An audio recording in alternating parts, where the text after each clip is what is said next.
네, 이번 주는 기말고사 시험 범위의 마지막인 주요 자원과 국제 이동입니다.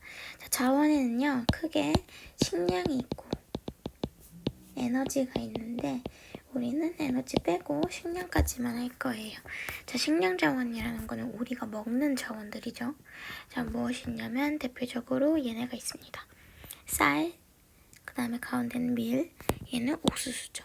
세 가지가 어디서 생산이 되고 어디로 수출이 되고 그 다음에 이 작물들의 각각의 특성은 무엇인지만 배우고 넘어가면 됩니다. 이 부분은요, 많은 친구들이 조금 암기의 양도 많고 어려워하는 부분이에요. 그러니까 집중해서 잘 듣도록 합시다. 학습지에 나와 있는 내용들이 완전 핵심적인 부분만 나와 있기 때문에 공부할 때 이것만 보면 쉬울 것 같아요. 식량 자원이란 의미 같은 건 그냥 당연한 거고요. 종류도 쌀, 밀, 옥수수가 있습니다. 다음 시간에 육류를 할 건데 이제 우리가 곡물이랑 육식이 하는 그 고기들이랑은 완전 분류가 되는 거죠. 그래서 이번 시간에는 생명이 없는 곡물, 다음 시간에는 가축, 육류를 하도록 하겠습니다. 생산량을 보시면요. 곡물 자원 먼저 볼게요. 생산량은 옥수수, 쌀, 밀 순으로 많다. 그 다음에 재배 면적은 밀, 옥수수, 쌀이다. 여기서 여러분들 1등만 외우시면 돼요. 가장 양이 많은 거는 옥수수다. 그 다음에 가장 재배 면적을 많이 차지하는 것은 밀이다 라는 것만 기억을 해주시고요. 지역별로 어떤 지역 사람들은 뭘 먹느냐? 당연히 쌀은 아시아죠. 아시아의 계절풍 기후 지역인데 요거를 우리가 다르게 어떻게 표현할 수 있었나요? 아시아 몬순 지역이다. 몬순이라는 게 계절풍을 의미했죠. 몬순 기후. 열대 몬순, 온대 몬순 이렇게. 아시아의 몬순 지역에서 주로 먹는다. 그 다음에 밀은요. 대부분 유럽, 북아프리카, 서남아시아 등인데 요거는 사실 옛날 얘기고 현재는 전 세계적으로 가장 많이 먹는 곡물이죠. 전 세계적으로 섭취한다. 그 다음에 옥수수는 아메리카 쪽에서 가장 많이 먹습니다. 아메리카. 요거를 볼게요. 주식의 재료와 작물의 기원지입니다. 오늘 세 가지만 확인을 하면 되는데요. 사실 여기가 이게 기원지를 의미를 하는 거였어요. 쌀은요. 여기죠, 여기. 여기에서 타지로 전파가 되었다. 여기는 우리가 뭐라 부른다고? 몬순 아시아라고 부른다고요. 아시아 동남부죠. 우리나라 포함. 그 다음 옥수수를 보면요. 여기. 여기가 어느 나라였죠? 멕시코죠, 멕시코. 멕시코를 포함한 여기 중앙 아메리카에서 전파가 되는 것이 옥수수고요. 마지막으로 밀은 이슬람교가 모여져 있는 서남아시아 쪽에서 이렇게 유럽과 아프리카, 나머지 아시아 이렇게 전파가 되었습니다. 요거 기억을 해주시고요. 각각 옥수수가 생산량이 제일 많고 밀이 면적이 제일 넓다. 그 다음에 각각의 세 가지 곡물 자원은 이렇게 아메리카, 몬순, 서남아시아에서 기원지라는 거는 처음에 재배가 된 곳이죠. 그래서 거기서 첫 스타트를 끊고 주변 지역으로 뻗어나갔다 라고 보시면 됩니다. 이제 47쪽에 가면요. 제대로 이제 여러분들이 잘 암기를 해야 할 부분들이 나오는데 이 세 가지 곡물 자원의 특징과 이동을 나타내는 겁니다. 주요 곡물 자원의 국제 이동. 대부분의 수출국과 대부분의 수입국은 어디냐? 당연히 수출국은요. 면적이 넓고 그 다음에 인구 대비 경제 면적이 넓은 국가. 경제 면적이라는 거는 농사를 짓는 지역이라는 것입니다. 농사를 짓는 면적이 넓은 인구에 비해서 넓은 국가가 수출을 한다. 그 다음에 수입국은요. 인구 대비 경제 면적이 좁은 국가예요. 그렇다면 어떤 문제가 생길까요? 식량 자원 부족 문제가 생기겠죠. 그래서 식량 자원이 부족한 국가들이 주로 곡물 자원을 수입을 한다라는 걸 알 수가 있습니다. 요거를 보면요. 곡물의 순 이동이에요. 그래서 색깔이 진할수록 수출입이 많다는 거고, 그 다음에 빗금이 칠해져 있는 곳은 수입이 많다는 겁니다. 자, 여기 아시아 쪽은 인구가 많아요. 그렇죠? 우리 인구 단어 때 있었죠. 자, 인구가 많고, 자, 면적이, 중국은요, 여기가 좀 사막이죠. 네. 자, 면적은 좁은데 인구는 너무 많다 보니 수입을 많이 합니다. 근데 반대로 자, 사는 인구에 비해서 면적이 넓은 곳들은요, 이렇게 수출을 주로 한다는 것을 알 수가 있어요. 네. 그래서 이 특징만 우리가 비교를 하면 되고요. 자, 본격적으로 각각 자원별로 특징과 수입, 생산, 수출이 어떻게 일어나는지 확인해 보도록 할게요. 자, 쌀부터 보자면 쌀은 기원지가 어디다? 아시아 중에서도 몬순이다. 그래서 열대 및 아열대 지역에서 기원을 하였고요. 자, 쌀의 재배 조건은요, 이게 중요합니다. 자, 쌀의 재배 조건은 성장기에는 비가 많이 오고 뜨거워야 돼요. 반대로 수확기에는 건조. 그러니까 우리나라 여름과 우리나라 가을을 떠올리시면 됩니다. 자, 무럭무럭 자랄 때는 비가 많이 오고, 이제 수확할 때는 살짝 건조한 기후 지역이 재배 조건이다. 그래서 주요 재배지가 첫 번째 완전 기본 옛날부터 발달했었던 아시아 몬순 계절풍 지역. 그래서 여기는요, 대부분 농사를 어떻게 짓냐면, 아시아는 이렇게 자기 집 앞에서 뭐가 목적일까요? 내가 먹고 살기 위해서. 자급자족이 목적입니다. 반대로 여기 오른쪽은요, 미국 캘리포니아인데요. 이 캘리포니아 쌀이 최근에 각광을 받고 있어요. 이 캘리포니아는 일단 아시아 쌀 농사에 비해 면적이 훨씬 더, 한 개인의 그 농경지 면적이 훨씬 더 넓고요. 그 다음에 엄청나게 대규모의 자본을 투자해서 이렇게 비행기도 날리고 사람이 일일이 하나하나 손으로 한다기보단 기계를 활용한 모습을 확인할 수 있어요. 자, 그래서 아시아는 주로 가족 노동력, 한 가족이 자급자족의 목적으로 한다. 그래서 그거를 자급적 영농이라고 하고요. 반대로 미국 캘리포니아, 아메리카 쪽, 브라질 남부 이렇게 아메리카 쪽의 쌀 농사는 대부분 기계화된 상업적 노동이다. 자급자족의 반대죠. 상업이라는 거는 사고 팔기 위한, 내가 재배를 하는 게 내가 먹고 살기 위해서가 아니라 팔기 위해서라는 거죠. 그래서 이렇게 비교를 뚜렷하게 할 수 있기 때문에 쌀은 굉장히 중요합니다. 네. 자, 그래서 쌀은 특징이 뭐냐면, 자, 이게 굉장히 또 중요한데요. 단위 면적당 생산량이 많아서, 이 말은 뭘까요? 단위 면적당 생산량. 자, 똑같이 1헥타르라는 면적이 있다고 칩시다. 여기에 쌀을 재배하고요, 옥수수를 재배하고요, 밀을 재배를 합니다. 여기서 똑같은 면적에서 재배를 할 때 그 나오는 생산량이 뭐가 제일 많을까에 대한 거예요.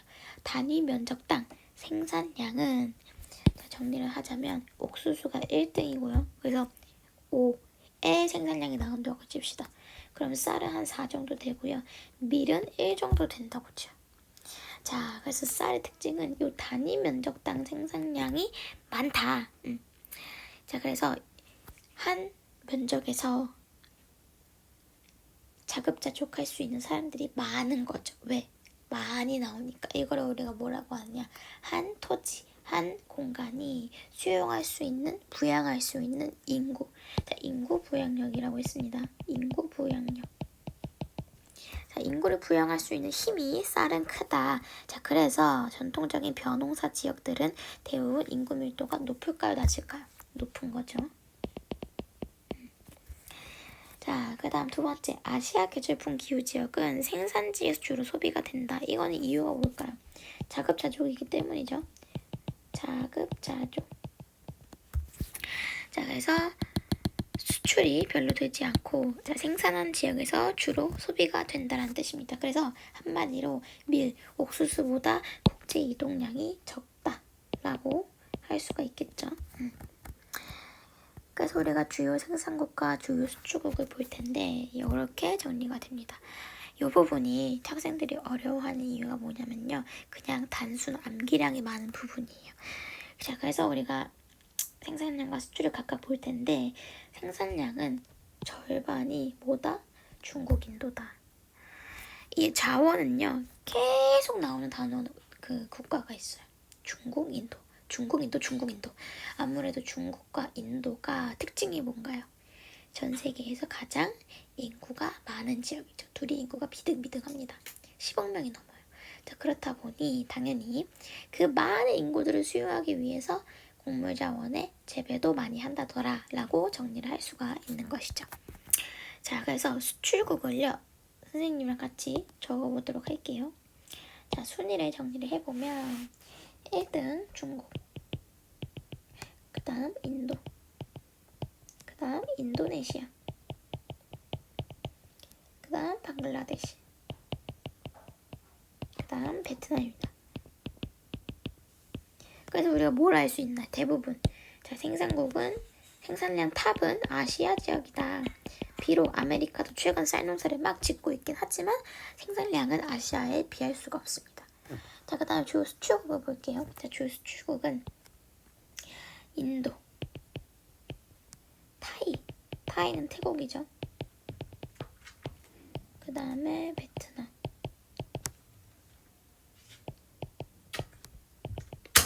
파키스탄, 미국입니다. 자, 우리는 이거를 보고요. 딱 그 특징을 캐치할 수 있어야 돼요. 만약에 이 둘 중에 하나만 나왔을 때 이게 일단 처음부터 이게 쌀인지 그 다음 두 번째 이게 쌀의 생산인지 쌀의 수출인지를 파악을 해야 돼요. 나머지도 마찬가지. 이게 밀인지 쌀인지 옥수수인지 첫 번째로 판단하고 그 다음에 이것의 생산국인지 수출국 순위인지를 파악할 수 있어야 돼요. 뭘 보고 알 수 있을까요? 자, 일단 아시아 지역이 이렇게 많다라는 것은 바로 쌀이구나를 알 수 있어야 돼요. 그 다음 이 쌀이라는 걸 캐치했을 때 이게 생산인가 수출인가 생산을 알려면요. 탑5에 아메리카가 없어요. 생산량은 무조건 아시아가 압도합니다. 근데 반전 수출국을 보세요. 자, 수출국은요. 미국이 껴져 있죠. 왜? 얘네는 뭐 때문이다? 상업적이기 때문이다. 사고 파는 게 목적이야. 자급자족이 목적이 아니야. 왜 수출국에서 중국은 빠졌을까요? 얘네가 다 먹어치운 겁니다. 물론 중국도 수출을 하긴 하지만 그 양이 현저히 적다. 왜? 지네들이 다 먹고 치운 나머지를 수출해야 되기 때문에. 그래서 1등은 인도가 올라옵니다. 그 다음 미국 말고 또 한 가지 알 수 있는 기준이 생산국 탑5엔요. 타이가 없어요. 근데 수출국에는 타이가 등장한다는 거. 이 두 가지 힌트로 우리가 생산인지 수출인지를 판가름을 할 수가 있어요. 그래서 요거 중요하고요. 그래서 여러분들이 이거 다 외워야 돼요 라고 물어본다면 yes, 외워야 합니다. 안타깝지만 넘어갈게요. 자, 밀로 가보면 자, 밀은 기원지가 서남아시아의 건조한 지역이다. 건조한. 그래서 밀은 특징이 자, 기후 적응력이 커서 요거 이제 중요한 표현이죠. 기후 적응력. 이 말은 어느 기후 지역이든 한대 기후와 열대 기후를 빼고 잘 자란다는 겁니다. 너무 차갑거나 너무 뜨겁지만 않으면 대부분 뭐 적당히 잘 자란다라는 뜻이에요. 자, 기후 적응력이 커서 자, 비교적 기온이 낮고 건조한 기후 지역에서도 잘 자란다. 그래서 우리가 이거를 뭐라고 부르느냐? 자, 우리가 약물에 내성이 있다라고 얘기하죠. 내성, 잘 견딘다. 자, 건조한 걸 잘 견딘다. 내건성. 그 다음에 낮은 걸, 기온이 낮은 걸 잘 견딘다. 내한성. 그렇다고 한대 기후에서 자라지는 않아요. 내한성과 내건성을 가지고 있는 작물이다 라고 보통 표현을 합니다. 그래서 1년 내내 여러 곳에서 수확을 한다. 그래서 주요 재배지를 보면요. 또 아시아 쪽과 아메리카 쪽으로 아시아와 신대륙으로 나눠질 수가 있어요. 똑같습니다. 아시아 쪽은 어떤 농업? 자급적 농업이고 신대륙은 상업적 기계화된 농업이다 라는 거. 이제 감이 오죠. 자, 밀은요. 아시아에서도 재배가 되는데 자, 인도는 쌀농사 아닌가요? 맞아요. 대부분은 여기가 쌀농사인데 북부지방에 여기 펀자브라는 주가 있어요. 펀자브주는요. 상대적으로 이 아래쪽에 비해 건조한 곳이에요. 북쪽이니까 그쵸? 자 여기는 막 몬순아시아 계절풍 때려박는 지역이고 여기는 상대적으로 그곳에 영향을 덜 받는 곳. 그래서 인도 사람들이 밀농사하는 거 보이시죠? 자 그거를 우리가 인도 펀자브 지방입니다. 그래서 펀자브 하면 무조건 밀 나와야 돼요. 그 다음에 중국의 화북지역. 화북지역이라는 거는 중국의 여러분들 다음 장 보면요. 여기 밀의 생산관 이동해서 여기 보이죠? 여기가 화북지역입니다. 그래서 여기가 펀자브주고요. 거기서 자급자족으로 밀농사를 한다. 그 다음에 아메리카는 미국, 캐나다, 오스트레일리아 포함해서 상업적으로 재배를 한다. 엄청나게 대규모, 엄청나게 크죠. 여기서 아마 사람의 크기가 이만할 거예요. 엄청나게 큰 기계로 재배를 하는 것이 신대륙의 밀농사다. 자, 우리 밀도 똑같이 생산량과 수출량을 판단을 해야죠. 자, 그 전에 특징을 보자면 밀은 국제 이동량이 가장 많습니다. 수입 수출이 가장 많이 이루어진다는 것이죠. 그 다음에 단위 면적당 생산량은 옥수수와 쌀에 비해 적다. 그러면 이거 한마디로 우리가 뭐라고 적을 수 있어요? 어떤 힘이 적다? 인구, 부양력이 쌀과 옥수수에 비해서는 안 된다라는 거예요. 그 다음에 주로 어디에서 어디로 국제 이동량이 많느냐? 아시아는 대부분 쌀 농사하기 바쁘죠. 그렇다 보니 신대륙에서 어디로? 구대륙으로 무역이 많이 이루어진다. 그 다음에 생산국과 수출국을 정리해 보도록 할게요. 생산국은 중국, 인도, 러시아, 미국, 프랑스. 이렇게 정리가 됩니다. 그 다음 수출국은요. 미국, 프랑스. 그 다음에 프랑스랑 캐나다랑 거의 비슷하고요. 오스트레일리아, 호주, 러시아. 이렇게 정리가 될 수가 있어요. 중국, 인도가 또 나왔네요. 근데 차이점은 뭘까요? 뒤에 뭐가 나왔다? 신대륙이 나왔다. 얘는 신대륙은 아니지만 어쨌든 서구권 국가가 등장을 했다는 것은 무조건 쌀은 아니구나. 중국, 인도는 왜 또 나왔을까요? 얘네는 인구가 너무 많고 국가가 너무 넓다 보니까 재배가 뭐든지 많이 이루어진다라고 얘기를 했습니다. 그리고 플러스로 수출국은요. 미국이 압도적 1등이에요. 요거를 볼게요. 밀 생산량 중국, 인도. 근데 쌀보다는 차지하는 퍼센티지가 적죠. 그 다음에 러시아, 미국, 프랑스, 호주 이렇게. 그 다음 수출량은요. 러시아, 미국, 호주, 캐나다, 우크라이나. 뭐예요? 여기랑 다르잖아요. 라고 물어볼 수가 있어요. 네, 매년 통계 데이터에 따라서 바뀔 수가 있습니다. 뭐가 정답인가요? 라고 물어본다면 항상 대답을 해줄 수가 없어요. 그렇다면 이렇게 헷갈릴 수 있다는 것은 하나하나 1등부터 5위까지 외워라 할 수는 없다는 거죠. 그래서 밀의 수출국은요. 미국, 러시아, 프랑스, 캐나다 얘네들이 주로 탑이다 라는 것만 순서보다는 그냥 국가들의 명칭만 기억을 해주시면 됩니다. 중국, 인도도 밀이 1등이고요. 그 다음 마지막으로 옥수수를 가보도록 할게요. 옥수수는요. 똑같이 중요한데 얘는 기원지가 어디다? 라틴 아메리카, 중앙 아메리카 인근이다. 그래서 한마디로 멕시코에 멕시코 주변. 이 옥수수는 어디에서 재배가 되느냐? 얘도 마찬가지 밀이랑 똑같아요. 기후 적응력이 커서 다양한 기후 지역에서 재배가 된다. 그 다음에 주요 재배지는 다양하게 미국, 중국, 브라질, 아르헨티나다. 이 옥수수는요. 특징을 볼게요. 최근에는 육류 소비가 늘면서 가축의 사료로 많이 사용이 됩니다. 그 다음 최근에 뭐의 원료로 활용이 되느냐?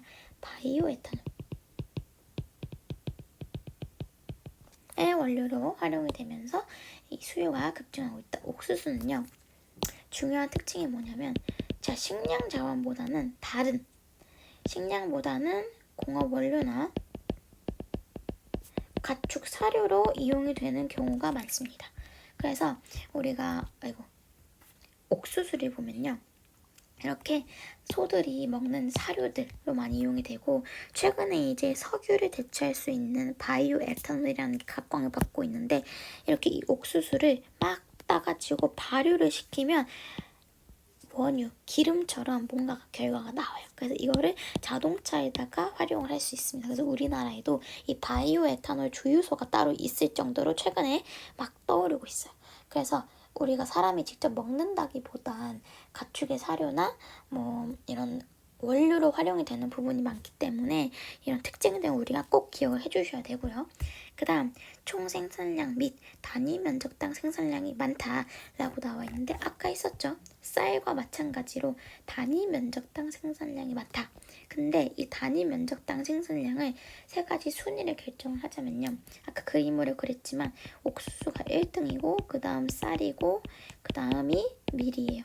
근데 보통 이 단위 면적당 생산량이 많다라고 표현을 할 때는 쌀을 주로 표현을 합니다. 왜 그럴까요? 옥수수가 1등임에도 불구하고 이런 특징이 쌀로 주로 표현되는 이유는 방금 얘기한 대로 옥수수는 사람이 먹는다기보단 가축의 사료나 원료로 이용이 되기 때문이에요. 네. 근데 옥수수가 실제로는 1등이다. 네. 얘도 마찬가지로 주요 생산국과 수출국을 정리를 해볼게요. 자, 주요 생산국은 미국, 중국, 브라질, 아르헨티나, 우크라이나 순이고요. 그 다음 수출국은 브라질, 미국, 아르헨티나, 우크라이나, 프랑스 순으로 정리가 됩니다. 여러분, 여기서 드디어 중국이 1등이 아닌 게 나왔어요. 어디? 이제 미국이 등장을 한다더라. 자, 주요 생산국에서 미국이 탑이면 무조건 옥수수입니다. 그 다음에 새롭게 브라질, 아르헨티나 이렇게 남미 지역이 나온다는 거죠. 옥수수는 남미 플러스 미국, 아메리카 지역에서 선두구나라는 걸 확인할 수가 있고요. 수출국도 얘네가 탑입니다. 손수 번갈아 가면서 브라질, 미국, 아르헨티나. 그래서 자, 중국은 왜 없느냐? 얘도 마찬가지로 옥수수를 다 먹어치워버렸어요. 그래서 수출을 별로 하지 않습니다. 자, 이 옥수수는요, 콘벨트라고 미국에 따로 옥수수 지대까지 있어요. 워낙 미국이 옥수수를 많이 재배를 하다 보니 이런 게 있는데, 그래서 미국의 옥수수 밭을 보면 이렇게 어텐션 주의 문구가 있어요. 너가 이 옥수수 미루에 갔다가 길을 잃어버리면 못 찾는다. 구조를 기다려야 된다. 구조 보낼 테니까 걱정하지 말아라. 잃어버린다면. 이런 주의문입니다. 무섭죠. 그래서 미국의 공포영화를 보면요, 이 옥수수 밭을 배경으로 한 영화가 진짜 많아요. 왜? 실제로 현재까지도 이 콘벨트에서 사람들이 어마무시하게 많이 사라지고 있습니다. 빠져나올 수가 없는 거예요. 그만큼 생산량이 많다. 네, 신기하죠? 그래서 옥수수는 자, 아메리카 쪽에서 주로 생산이 된다. 그래서 생산량과 수출량을 정리해보면 이렇게 나온다라는 거. 미국이 압도적인 1위. 그 다음 수출량도 아시아권은 찾아볼 수가 없죠. 그래서 옥수수는 딱 쉽게 이게 옥수수구나 라는 거를 우리가 통계를 보고 파악을 할 수 있습니다. 그래서 이렇게 여기까지 우리가 정리를 해봤고요. 이제 다음 시간에 그림 지도랑 여러 가지 핵심적인 내용들 정리를 하면서 복습을 해보도록 할게요. 그래서 오늘은 여기까지 하도록 하겠습니다.